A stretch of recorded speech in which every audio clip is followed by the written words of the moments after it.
Lakas din ng Honor guys, no? Naibalik nila yung tambayang Julia and Joshua para lang dito sa Honor 400 na launch nila. Grabe! Pero kidding aside, let's talk about the Honor 400 and what you guys should expect about this phone at bakit nga ba ako medyo napaluha sa isa sa mga AI features nito. Now take note, this is a very simple review. I'm not gonna be talking too much about the specs on this phone. Pwede nyo pong mapanood yan sa ibang mga tech content creators or you can just simply search yung full specs nitong Honor 400. So I'm gonna tell you all about my experience about this phone para malaman nyo talaga kung ano yung pwede nyong maasahan as a user ng Honor 400. So number one thing na pinakalagustuhan ko dito out of the box is yung size niya. Kita nyo, halos kasya siya sa buong kamay ko. And that's because of its smaller size compared to your typical na smartphone in 2025. Here's a quick side-by-side of the Honor 400 and the Samsung Galaxy A36. Na direction agad tayo sa performance.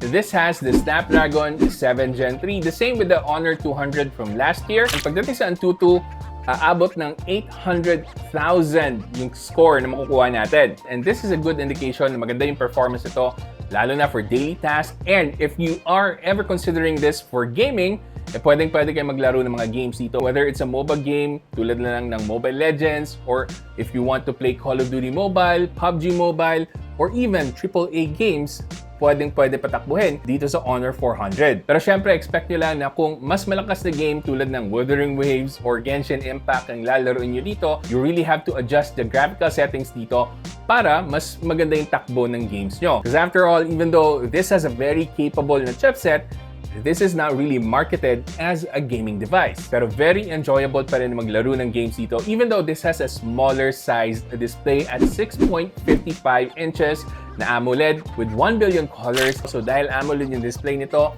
maasahan nyo na black is truly black and colors are really vibrant and infinite po talaga yung contrast. It's the typical AMOLED experience that you can get on this device. Very smooth and fluid pa rin talaga yung display nito na merong 120Hz refresh rate. Software-wise, I think dito tayo mas matagal ng pag-uusapan about the Honor 400 dahil siniksik talaga ng Honor with lots of AI features yung phone na to. So meron itong Android 15 at on top of it is the Magic OS 9. And baka lang malito kayo with the reviews coming from Europe kasi sabi doon up to 6 years of major OS updates. Pero sa pagkakaalam ko dito sa Asia, iba yata yung policy nila pagdating sa OS updates dito sa Honor 400 and I think it's closer to 2 to 3 years pagdating sa major OS updates. Pero ang pinaka-selling point talaga nito is yung feature nila na tinatawag nating image to video. And ginagamitan nila ito ng AI using the Google Veo 2 na AI model and I especially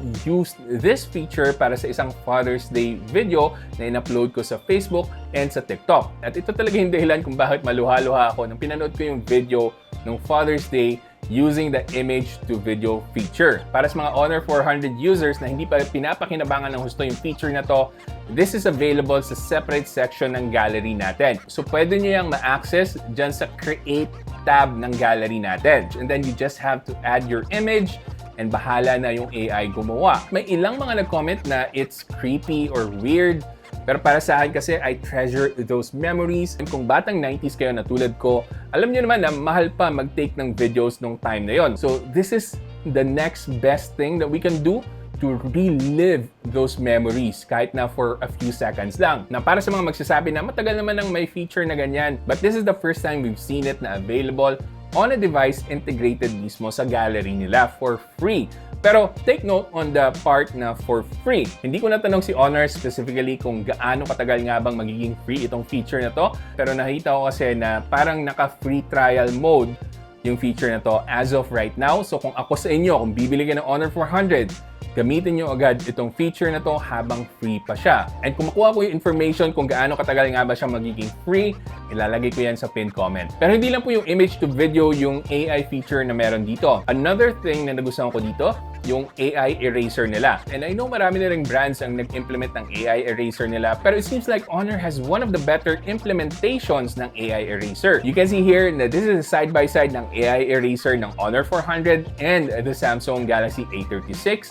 And obvious na obvious guys kung sino yung mas maganda, ang AI eraser. And aside from that, meron pa tong feature to remove the reflections. Maganda rin po yung epekto. Ang makikita nyo dito mismo, marami pang AI features na kung iisa-isahin natin, mas haba ng gusto yung video na to. So let me know in the comments kung gusto nyo ng standalone video about the AI features ng Honor 400 series. And additionally, pagdating sa software, nandito pa rin yung favorite function ko talaga, yung Google Circle to Search. So diretso pong masasearch yung image na binilugan natin. And just to give you an idea, madalas na ginagamit ko for Google Circle to Search is yung paghahanap ng mga action figures para malaman ko kaagad kung saan pwedeng bumili or ano nga ba yung pangalan ng action figure na yon. Pero hindi lang limited doon yung mga AI features kasi pati yung camera nito, meron ding AI feature. Pero mamaya natin pag-usapan ng mabilisan. For now, focus muna tayo sa quality ng cameras nito. So meron tayong two lenses dito, yung main natin and the ultra-wide. Unfortunately, wala tayong telephoto na available for this one and I think that is reserved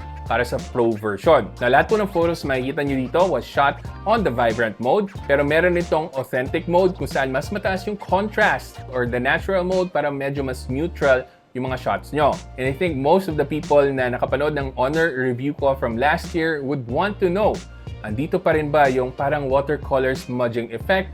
And I'm happy to report na wala akong napansing ganon dito sa Honor 400 na ni-review natin. So palakpakan po tayo, at least wala po yung issue na yon. Maganda naman po overall yung output.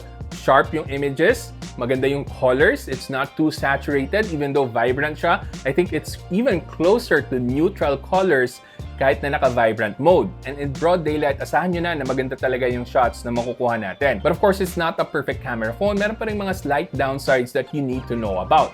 First off, yung portrait mode niya. It's still not perfect. And I've been very consistent with this since the Honor 70, Honor 90, and I think even the Honor 200, nababanggit ko to palagi, yung portrait mode. Well, medyo nag-improve na siya dahil kung naalala nyo dun sa isang review ko, tinapyasan ng husto yung buhok ng misis ko. Dito naman, medyo konti na lang. Konting refinement na lang para mas maganda yung edge detection para sa portrait mode. And then the next one is an obvious one naman.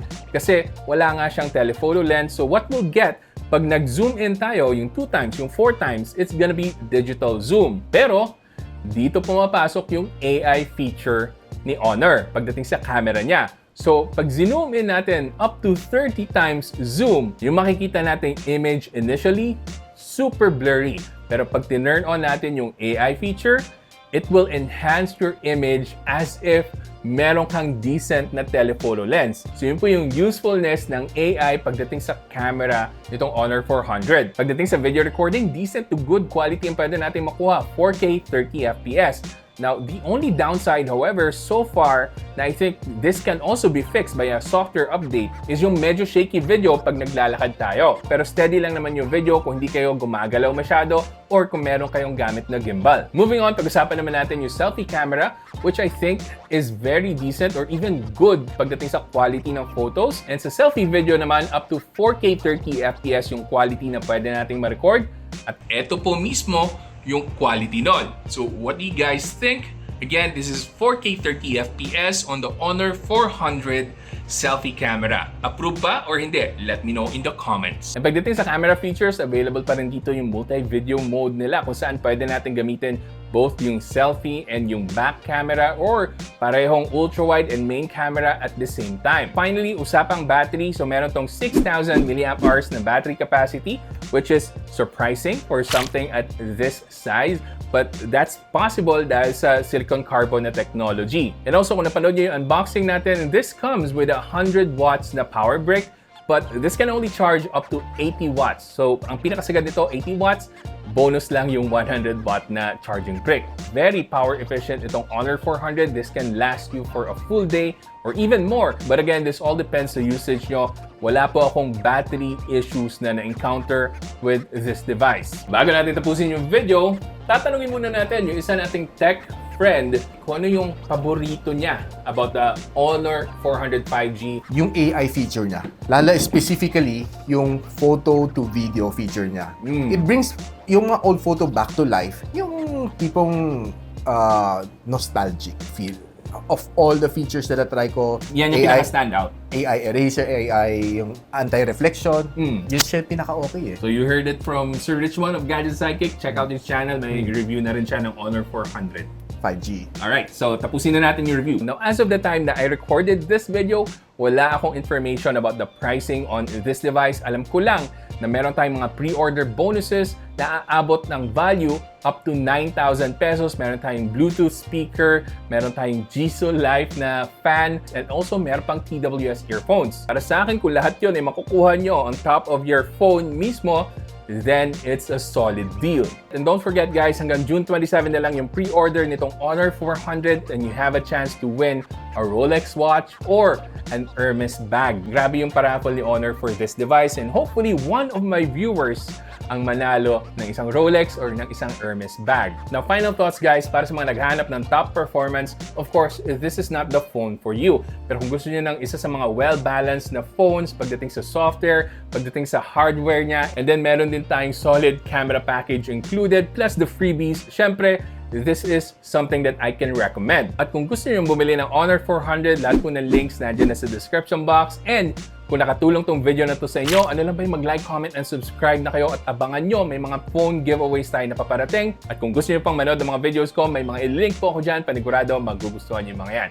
Hanggang sa susunod, ako nga pala ulit si Janus ng Pinoy Tech Dad. Kita-kita ulit tayo.